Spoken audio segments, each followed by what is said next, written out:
అసలు ఇండస్ట్రీకి ఏ సంబంధం లేకుండా వచ్చిన వాళ్ళకి యాక్టర్ ఒక స్క్రీన్లో కనిపించడం అనేదే ఒక పెద్ద విషయం అయితే అలాంటిది చాలా దూరం వచ్చినట్టున్నాము. సో దానికి చాలా ఆనందంగా ఉంది నాకు. కానీ కానీ కంటెంట్ కాదు, ఇంకా చాలా దూరం వెళ్ళాలి. ఆనందంగా మాత్రమే ఉంది దానికి. అండ్ ఇప్పుడు ఎక్కడి నుంచి స్టార్ట్ చేద్దామని ఆలోచిస్తున్నా అండి.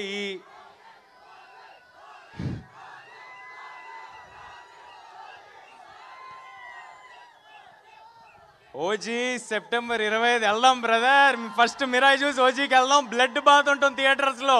బ్లడ్ బాత్కి అందరం రెడీగా ఉన్నాం ఓజీలో. సో ఇలాంటి సినిమా, ఇలాంటి అంబిషియస్ సినిమా తీయాలంటే ఎప్పుడు దాని వెనకాల ఒక చాలా స్ట్రాంగ్ పిల్లర్ ఉండాలండి. ఒక ఎమోషనల్ సపోర్ట్ ఉండాలి. అంటే డబ్బు పెట్టడం అనేది చాలామంది చేయొచ్చేమో, కానీ నేను చాలా సినిమాలు చేసి వచ్చాను చిన్నప్పటి నుంచి. సో చాలామందితో నాకు అసోసియేషన్ ఉంది. అందులో నేను చూసిన one of the best producers విశ్వ గారు. థ్యాంక్ యూ సో మచ్ విశ్వ sir for your passion towards cinema. మా సినిమాకనే కాదు సార్, అన్ని సినిమాలకి ఆయనకున్న ప్యాషన్కి థ్యాంక్ యూ సార్.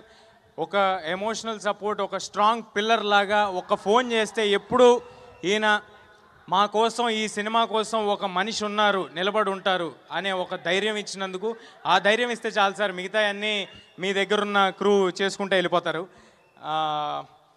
కార్తిక్ గారు నాకు ఈ కథ చెప్పినప్పుడు ఫస్ట్ ఉన్న ఇబ్బందులన్నీ చెప్పారండి. ఇది చాలా దేశాల్లో తీయాల్సి ఉంటుంది, చాలా అంబిషియస్, ఇందులో క్రియేచర్ని క్రియేట్ చేయాలి, ఇవన్నీ. అంటే ఆయన లాస్ట్కి ఎలా చెప్పారంటే ఇవన్నీ ఎప్పుడు ఎవరు చేయలేదు, ఫస్ట్ టైం మనం చేయాల్సి వస్తుంది, are you sure, do you want to do అన్నారు. అంటే ఇంత అంబిషియస్ అటెంప్ట్ అని చెప్పిన తర్వాత ఇదే కదా మనం చేయాల్సింది, ఇదే కదా మన ఆడియన్స్కి ఇవ్వాల్సిందని అనుకుని ఈ సినిమాలోకి ఇమ్మీడియట్గా జంప్ చేయడం జరిగింది. అండ్ దెన్ వచ్చింది సినిమాలోకి మా రాకింగ్ స్టార్ మంచు మనోజ్ గారు. మనోజ్ అన్నట్టుగా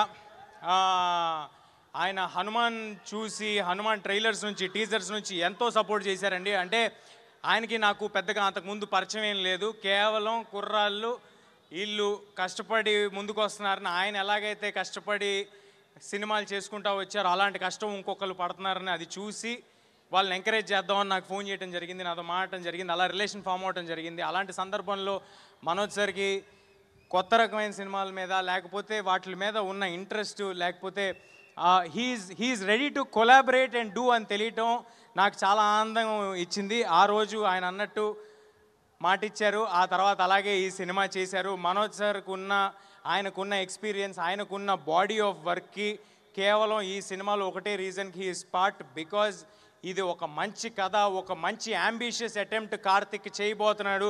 దీన్ని గొప్పగా తీయబోతారు. ఈ కుర్రాళ్ళకి ప్యాషన్ ఉంది, వీళ్ళతో పాటు మనం ఉండాలి, వీళ్ళ వెనకాల మనం ఉండాలి, వీళ్ళకి బలంగా మనం ఉండాలని ఆయన నమ్మారు కాబట్టి ఈ సినిమా చేశారు. Thank you so much Manoj sir for being a part of this film.